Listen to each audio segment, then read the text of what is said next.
What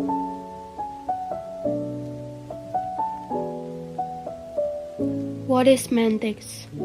Semantics is the study of the meaning of words and sentences, concerned with the relation of linguistic forms to non-linguistic concepts and mental representations, in order to explain how sentences are understood by the speakers of a language.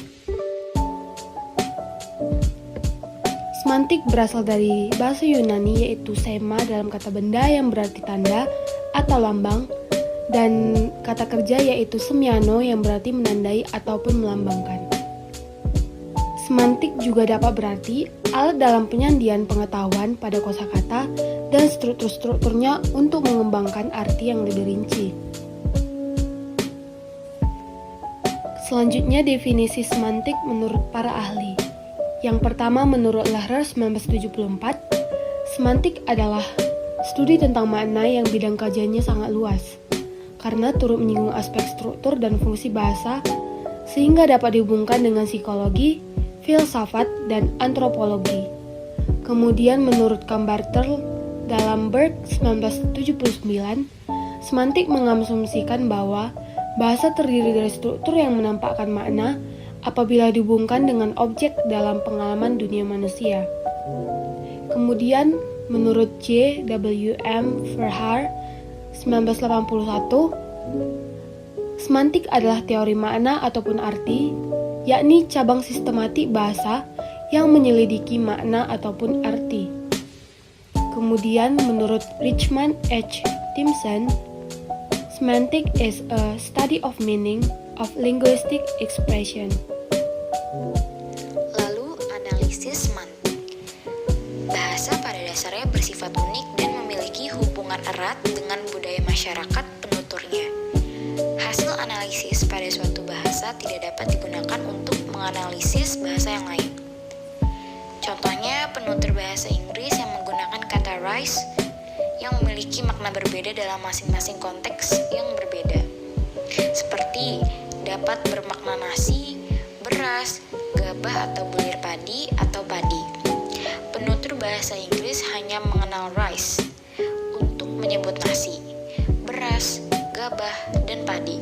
Hal tersebut dikarenakan mereka tidak memiliki budaya mengolah padi, gabah, beras, dan nasi seperti bangsa Indonesia. Lalu kesulitan lain dalam menganalisis makna adalah adanya kenyataan bahwa tidak selalu penanda dan referennya memiliki hubungan satu lawan satu, yang artinya setiap tanda linguistik tidak selalu hanya memiliki satu makna. Ada kalanya satu tanda linguistik memiliki dua acuan atau lebih, dan sebaliknya dua tanda linguistik dapat memiliki satu acuan yang sama saja. Seperti contohnya kata bisa. Bisa itu merujuk pada dapat atau racun.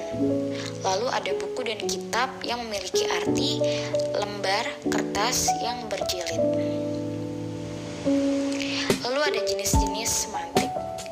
Dalam beberapa sesi berikutnya, kita akan mengeksplorasi berbagai jenis semantik seperti semantik behaviorist, semantik deskriptif, semantik generatif, semantik historis, semantik grammatical, semantik leksikal, semantik logika, dan semantik struktural.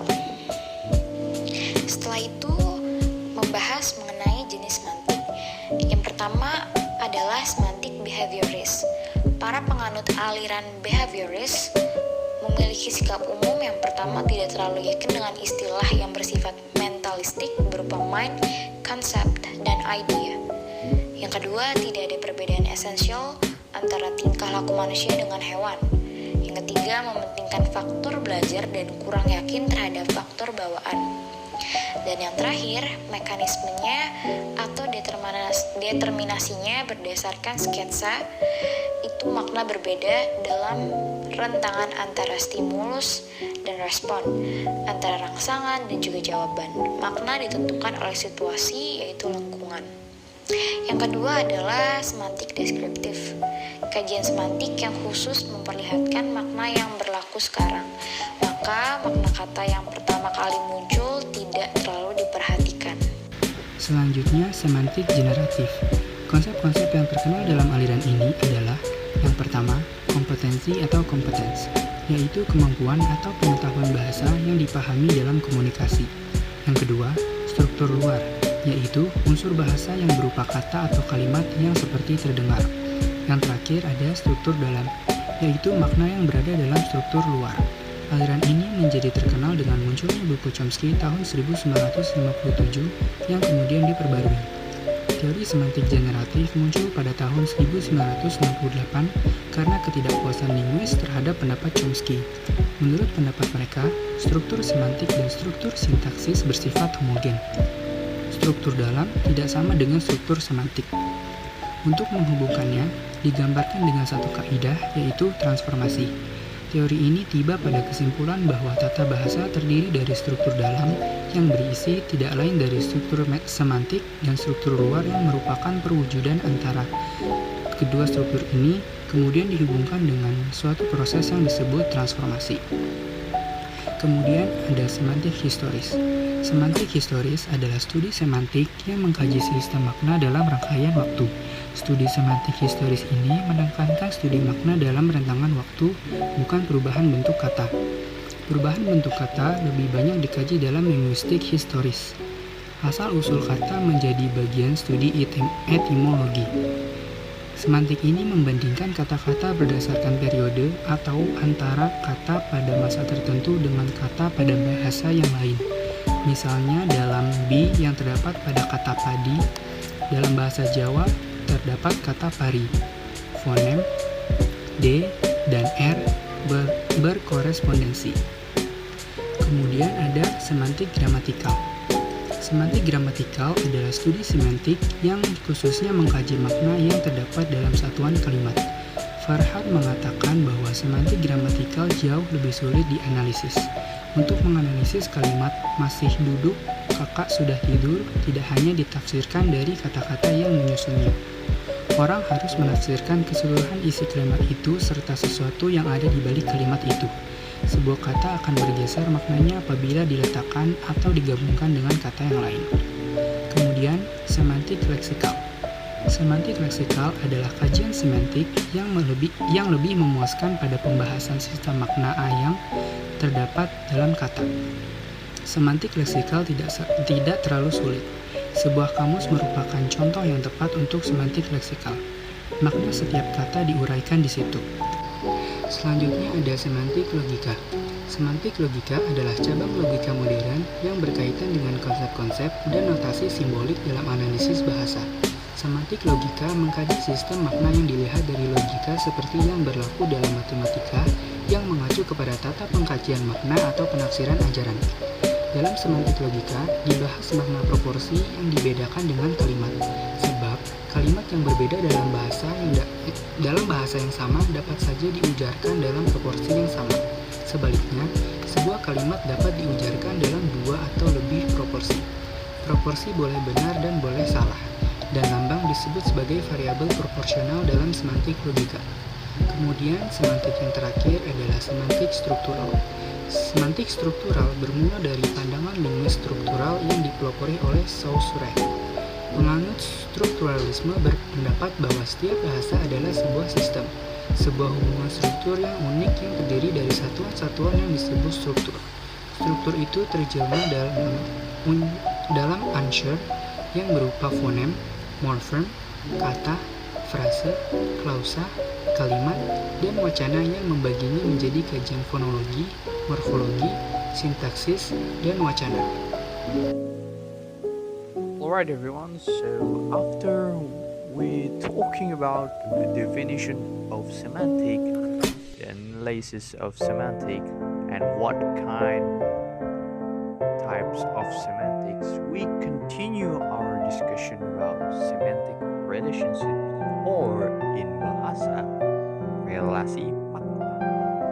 Yes, semantic relationships commonly used like you see in the pictures. You can see synonym, antonym. Yeah, you already know about it. Or you never heard about it. Okay, so synonym and antonym is the type semantic relation that causes about meaning. Yes. Synonym is the similar meaning, while antonym is the opposite meaning. For examples, pipe is the same like two. Rise is the same like acid. Sad is the same like unhappy. It is commonly used in category of noun, verb, adjective, and adverb, while the antonym is commonly used in adjective, adverb, noun, and verb. For example, wet is the antonym of dry. Yeah, we already know about that, right? Rapidly, slowly. Rise, fall. Wake up, go to bed, and many more. And the third is hyponym, the subordinate that contains in noun position. For example, sugar maple, maple, tree and tree plant. Yes, this is the same words but in different meaning. Yes, for Indonesia, it is like bisa.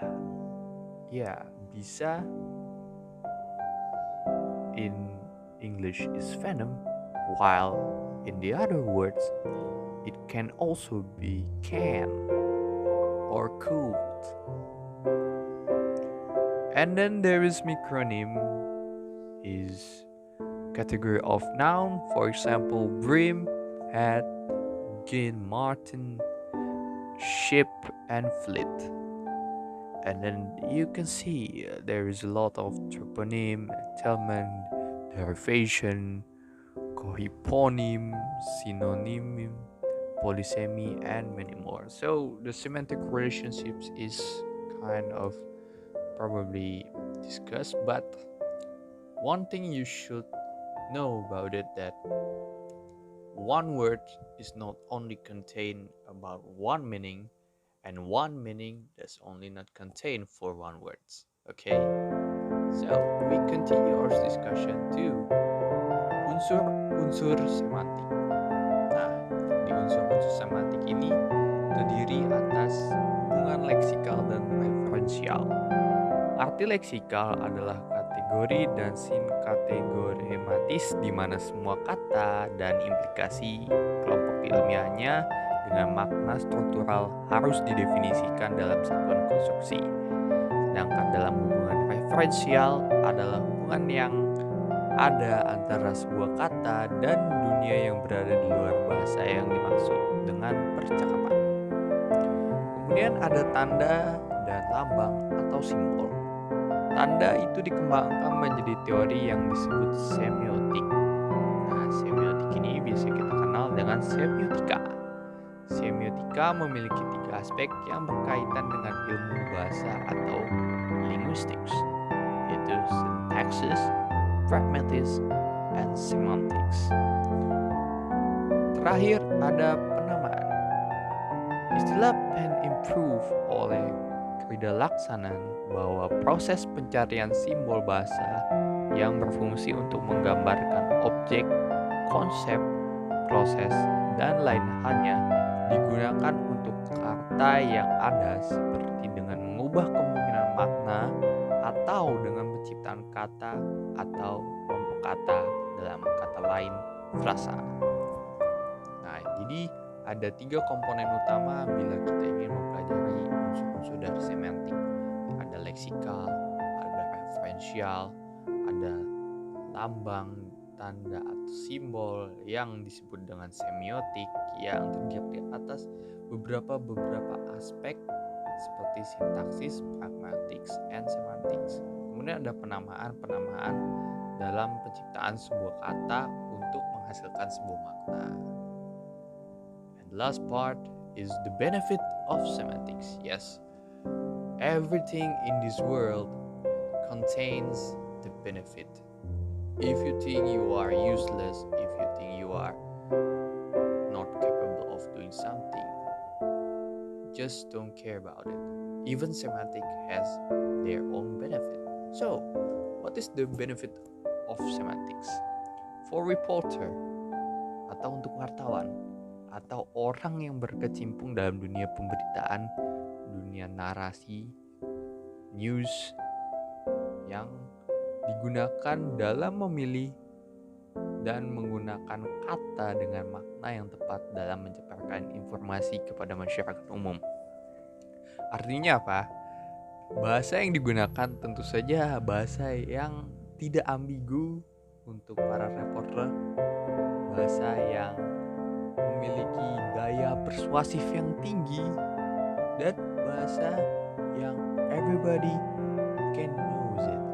Not only the professor, but the burger can also understand. Kemudian selanjutnya ada bahasa for teachers, for educationers, for lecturers. Contains of the science of semantics that give you benefit of theories and practical benefit. Jadi untuk seorang edukator atau seorang guru atau akademisi, istilahnya dalam bahasa Indonesia, ada dua manfaat utama selain manfaat teoritis dan juga manfaat praktis, dan juga ditambah dengan pemilihan kata yang tepat seperti wartawan atau reporter. Mengapa demikian? Karena manfaat-manfaat tadi, teoritis, praktis, dan juga penyampaian informasi tentu saja berguna sekali untuk para edukator. Gak mungkin para edukator menyampaikan bahasa yang sangat rumit tapi para peserta didiknya tidak memahami. Ya bukan.